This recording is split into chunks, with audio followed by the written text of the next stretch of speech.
warahmatullahi wabarakatuh. Selamat siang. Perkenalkan, nama saya Niti Susanti, mahasiswi PPG Guru Tertentu Tahap 1, Universitas Sanata Dharma Yogyakarta, dengan nomor induk mahasiswa 2429103337. Saat ini, saya sedang berada di SMP Negeri 5 Mojokerto. Saya akan melakukan praktik konseling secara klasikal dengan topik mencegah perundungan atau bullying. Mohon berkenan kepada Bapak Ibu penguji untuk memberikan penilaian atas apa yang saya upayakan hari ini. Terima kasih, selamat menyaksikan.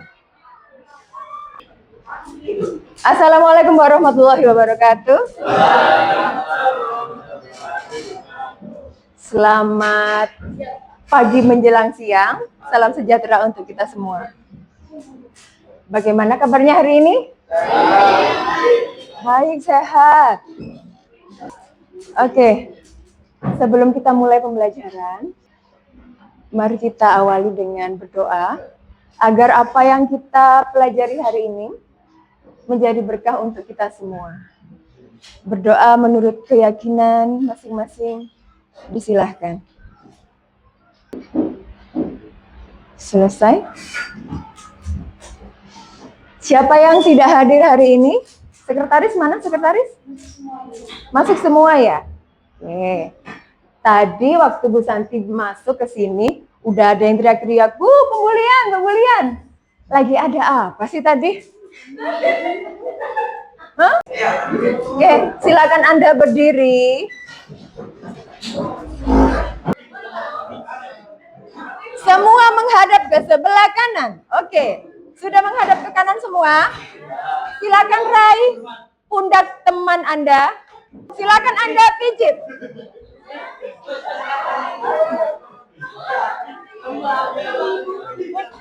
Pijit sudah?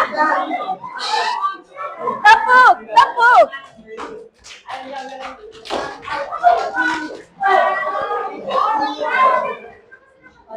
Sudah? Sekarang silakan balik. Dipegang pundak temannya. Silakan dipijit. Tepuk. Oke, silakan kembali ke tempat masing-masing.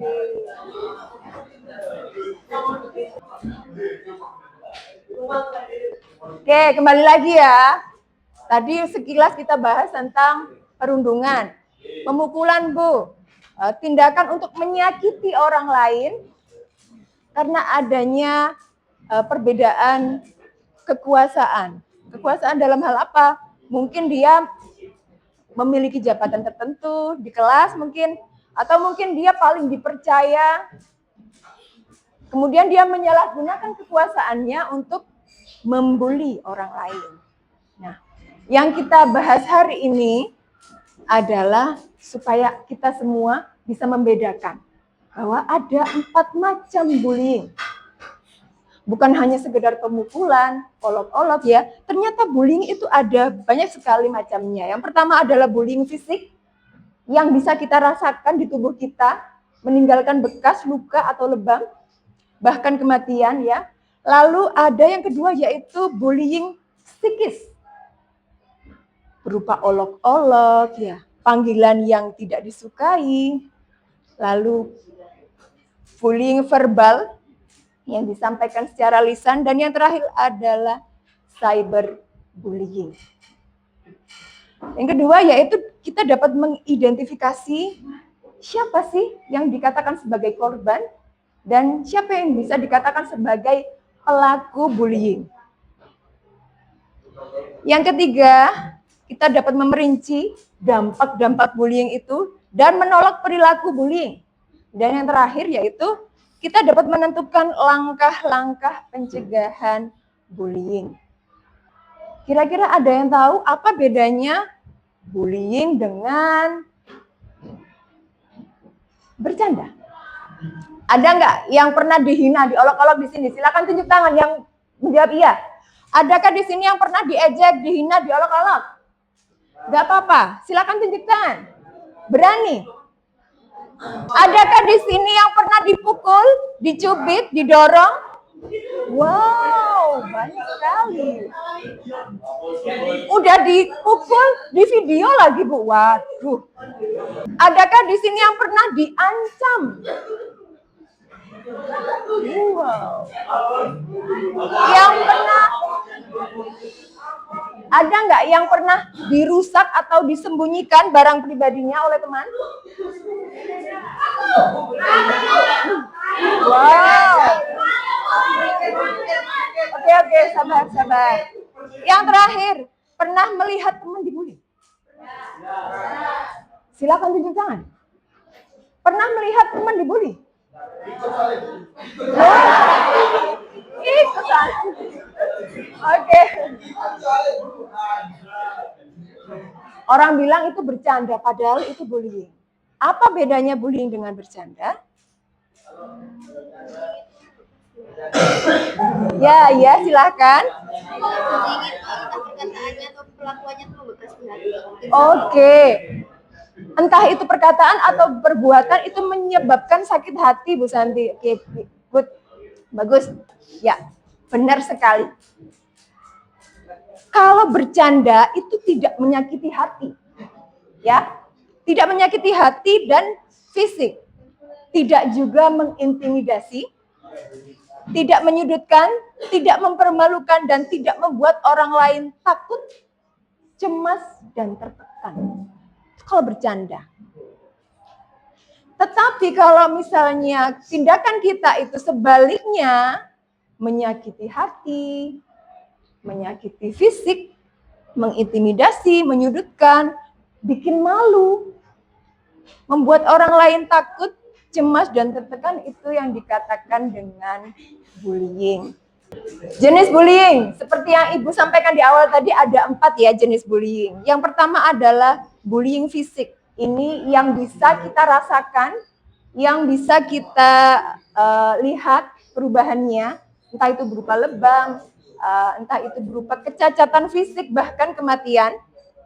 Nah, berupa apa? Tindakan pemukulan, menendang, menjegal, mencubit, menjambak. Tadi Ibu ada yang melihat, ada tindakan menjambak ya. Mendorong, melempari, menyembunyikan, dan mencuri. Apakah di kelas 9A masih ada yang suka kehilangan? Apakah setiap hari Senin masih ada yang suka kehilangan? Yang kedua, bullying verbal. Diucapkan dengan cara apa? Mengejek, memberikan julukan yang buruk, sebutan-sebutan hewan ya, mengumpat, berbicara kotor, berbicara kasar. Kalau bahasa-bahasa seperti yang beberapa kali Ibu dengar itu COK itu menurut Anda bagaimana? Kasar ya? Kasar ya? Menurut Anda, patutkah seorang pelajar berbicara kasar? Tidak. Oke, berikutnya social bullying. Ternyata ada ya bullying secara sosial. Ada. Apa itu? Memfitnah, menggosipkan, mengancam, memarahi, dan mengintimidasi. Tujuannya apa? Untuk memanipulasi pertemanan sehingga menjadi tidak baik. Ternyata ketika kita ngompor-ngomporin teman kita untuk nggak temenan sama seseorang, itu termasuk dalam kategori bullying. Yaitu apa? Social bullying. Yang keempat, yaitu cyberbullying. Berasal dari kata cyber ya. Dilakukan melalui media sosial. Sekarang ada yang lebih canggih. Anda punya perangkat yang namanya apa ini? HP. Punya smartphone. Nah, smartphone ini ketika kita menggunakannya dengan tidak bijak, akan menjadi masalah. Ya. Cyberbullying yaitu miss call, tahu miss call ya? Forward pesan berisi hinaan, panggilan telepon mengejek, menyebar gosip tidak benar, mengunggah foto, video memalukan. Ada nggak di sini yang pernah nyimpan foto aib temannya? Terus ini yang melakukan atau korbannya? Oh ya Allah. Oke, terima kasih sudah jujur ya. Ketika Anda melakukan itu ya, temannya lagi bobo, kamu foto. Bu, ini aset ini Bu Santi. Ini aset. Oh, buat pinangan. Sebentar. Bentar. Siapa di sini yang pernah fotonya dipakai aib oleh temannya? Oh, kamu pernah di aib? Ya, satu-satu ya. Ya, pernah jadi korban? Gimana perasaan kamu? Marah. Kesel ya? Pengen balas dendam ya? Yang lain, ada nggak fotonya yang pernah dipakai aib sama temannya? Waduh, Bu Santi malah dijadikan stiker. Ayo. Hah? Ya, diingat-ingat ya. Hei, itu adalah salah satu bentuk dari cyberbullying. Ya. Siapa yang menjadi korban bullying dan siapa yang menjadi pelaku bullying? Nah, korban bullying. Nah, orang-orang yang rawan menjadi sasaran bullying adalah orang-orang yang berperilaku aneh. Suka tiba-tiba ketawa-ketawa sendiri. Suka nggak ada angin, nggak ada hujan, tahu-tahu dia pakaiannya yang kayak gimana gitu. Nah, orang yang mudah emosian, mudah marah, orang yang suka menyendiri. Ya, ini orang yang suka menyendiri itu ternyata rawan menjadi korban bullying. Ya. Yang keempat yaitu orang yang memiliki kelemahan fisik atau mental. Lalu untuk pelaku, orang-orang yang seperti apa yang bisa menjadi pelaku? Yang seperti apa yang bisa menjadi pelaku bullying? Nah ini, tadi sudah disebutkan sama teman Anda. Orang yang ingin balas dendam, gimana tadi? Gimana perasaan Anda setelah menjadi korban bullying? Kesel Bu, marah, pengen balas dendam. Nah, seperti itu. Orang-orang yang memiliki perasaan seperti itu rawan menjadi pelaku bullying. Merasa memiliki kekuatan. Diperintah oleh orang lain dan dia tidak mampu untuk menolak. Dan yang keempat adalah orang yang emosi dan hilang kendali. Gampang emosian, mudah dimanfaatkan oleh orang lain sehingga ketika diperintah oleh orang lain, dia tidak mampu menolak. Silakan disimak. Ini adalah kisah Robi, seorang pelajar SMA.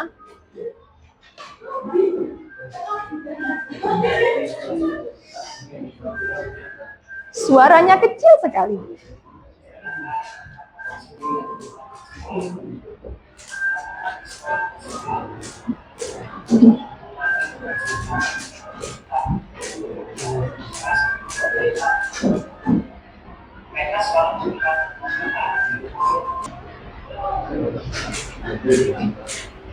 Dari video tadi, apa yang bisa kita ambil pelajaran?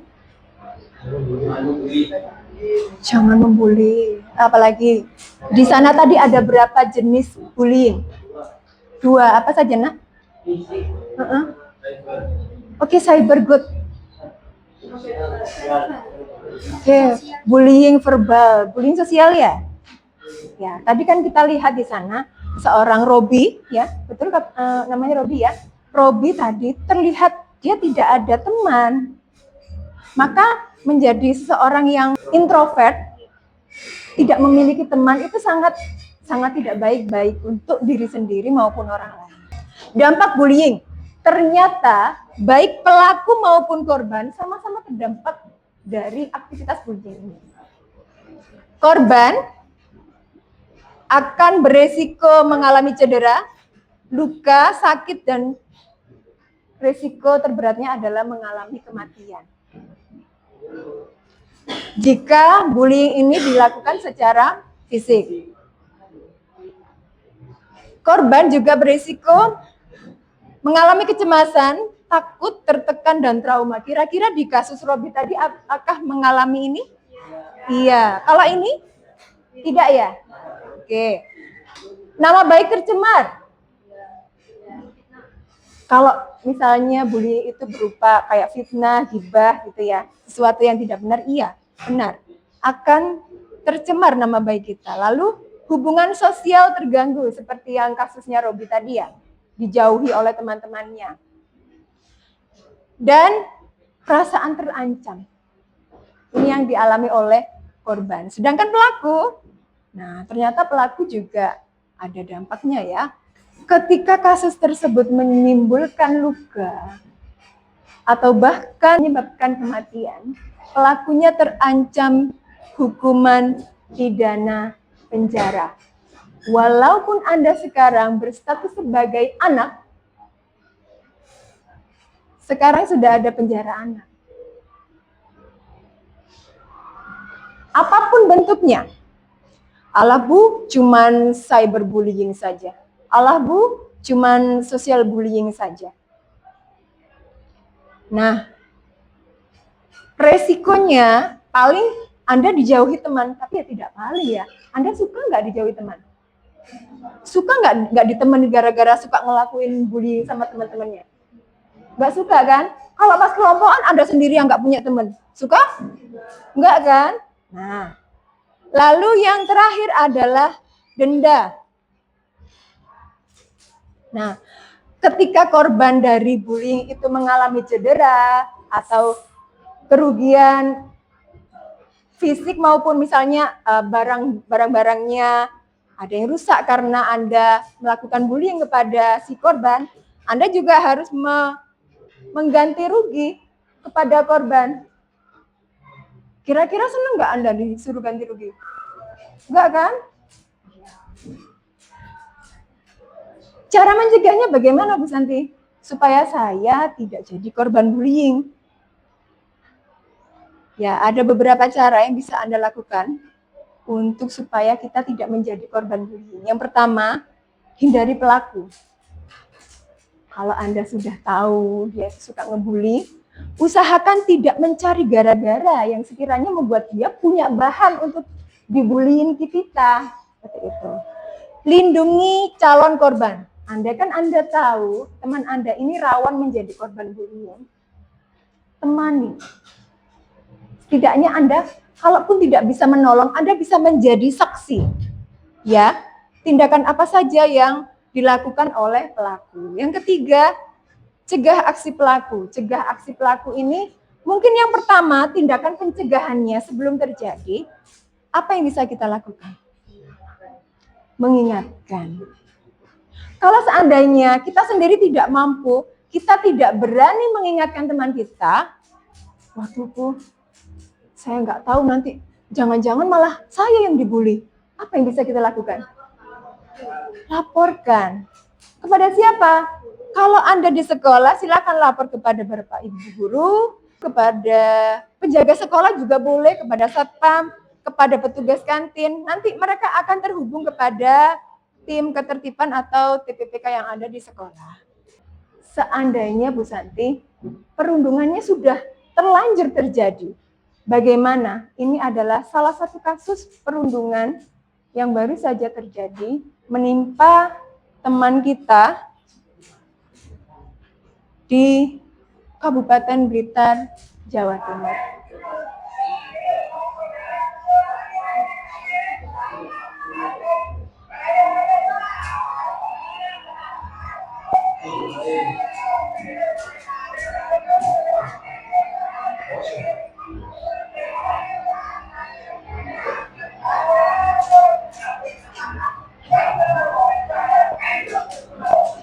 Perhatikan yang ini.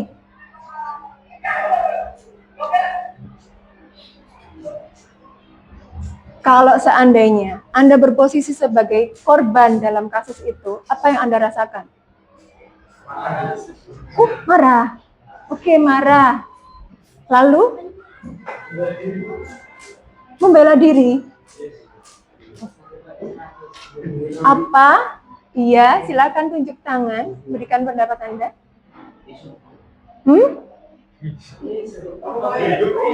Tadi sudah Ibu tandai pakai laser ya. Tadi ada beberapa orang teman yang berusaha untuk melerai.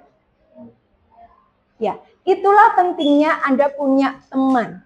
Walaupun Anda mungkin tidak bisa melakukan pembelaan pada saat itu, Anda bisa menjadi saksi dalam kasus itu. Ya. Kalau seandainya itu sudah kadang terjadi, nah ini yang bisa dilakukan. Laporkan kepada orang yang kompeten. Kalau Anda di sekolah, laporkan kepada semua pihak yang ada di sekolah. Kalau Anda di rumah, kebetulan mendapatkan pesan ancaman, berarti kan bullyingnya di rumah ya, laporkan kepada orang tua. Kalau Anda mengalami tekanan, diintimidasi oleh pihak manapun itu, Anda disuruh melakukan sesuatu, jika tidak melakukan sesuatu, Anda akan menerima hukuman. Padahal tindakan yang diminta itu tidak sesuai dengan kaidah-kaidah kehidupan misalnya. Anda disuruh share informasi-informasi yang sifatnya pribadi kepada orang yang tidak dikenal. Nah, itu Anda perlu melibatkan orang tua Anda. Dampingi korban. Kalau Anda melihat ada teman Anda yang kira-kira berpotensi menjadi korban bullying, temani. Lalu yang ketiga adalah sanksi bagi pelaku.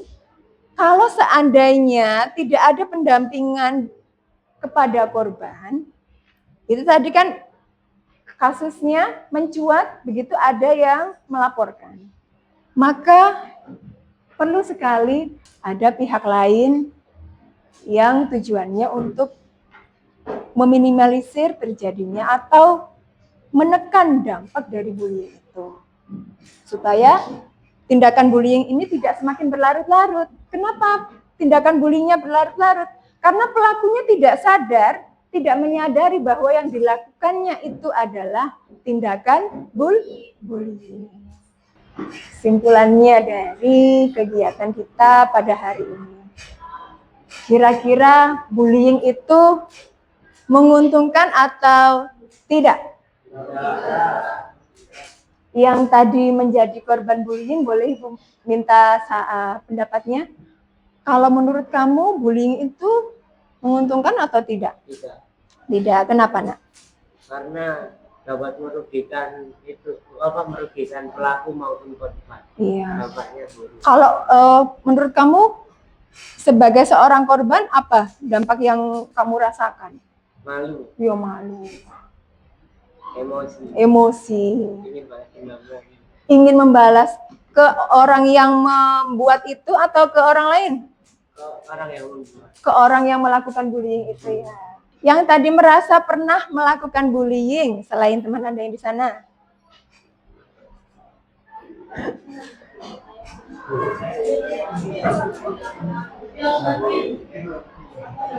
Gini saja, kalau tadi ada beberapa jenis bullying ya, ada 4. Tadi yang disebutkan teman Anda sudah cyberbullying.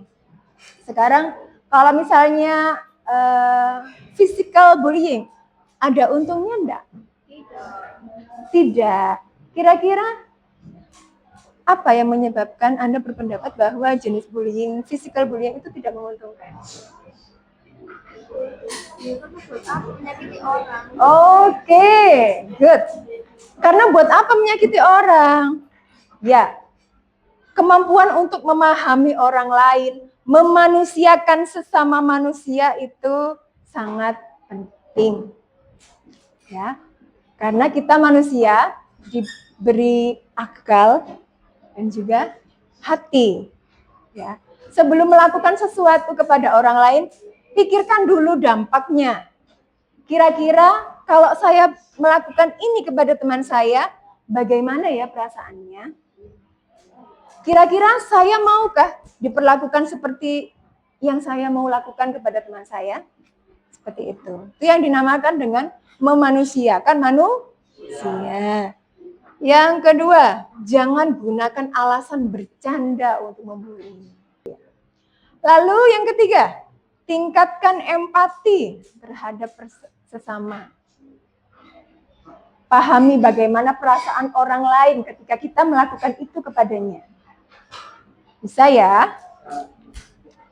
Oke, kira-kira sebagai seorang remaja, penting nggak sih Anda untuk berperan aktif dalam mencegah dan mengatasi bullying? Penting. Istilahnya kalau kita punya tanaman nih, antara dia usia 10 hari dengan 10 tahun, kalau antara 10 hari dengan 10 tahun, bedanya segimana nih? Tergantung tanamannya, Bu Santi. Dengan yang sudah berusia 30 tahun, mungkin sudah sebesar pohon kenitu itu ya, kira-kira untuk mencabutnya, yang kecil bagaimana? Mudah, mungkin dijemput pakai 2 jari saja bisa, Bu Santi. Kalau yang usia 10 sampai 20 tahun, mungkin saya butuh kedua tangan saya untuk mencabutnya, Bu Santi. Ya. Tapi kalau sudah sebesar pohon kenitu itu bagaimana cara mencabutnya? Pakai alat. Pakai gergaji. Makin susah atau makin gampang? Nah, maka dari itu penting untuk kita aktif dalam mencegah dan mengatasi bullying. Karena apa? Kita sekarang masih dalam usia pertumbuhan. Sama seperti tanaman itu. Lebih muda. Oke, sekarang silakan dikeluarkan handphonenya. Silakan scan di depan, ada barcode di sana. Scan-nya menggunakan Google Lens.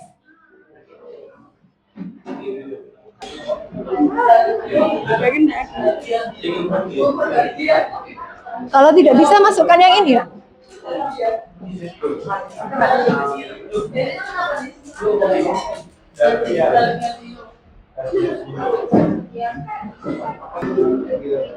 Yang sudah, nanti hasilnya Anda screenshot, kirim ke grup 9A ya. Ketik nama, spasi, nomor absen. Sudah selesai?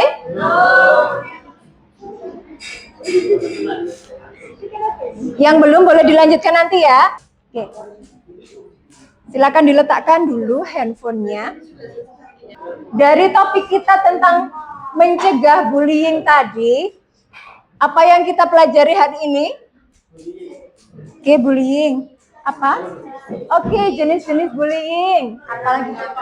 Cara mencegah bullying. Dampak-dampak, siapa yang menjadi pelaku dan korban bullying. Apa yang Anda pelajari hari ini, Rendra?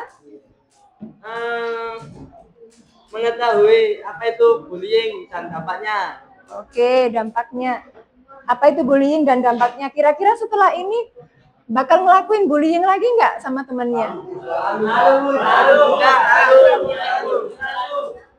Lu pembullying itu. Oh. Oke. Terima kasih kelas 9A. Semoga materi yang Ibu sampaikan tadi bermanfaat untuk kita semua. Nah, sekali lagi untuk mengakhiri kegiatan kita hari ini, kita akhiri dengan berdoa. Silakan yang masih memegang handphone diletakkan ya nak. Sikap berdoa. Sikap berdoa. Berdoa menurut agama dan keyakinan masing-masing dimulai. Selesai. Terima kasih kelas 9A. Ibu akhiri. Selamat pagi. Assalamualaikum warahmatullahi wabarakatuh.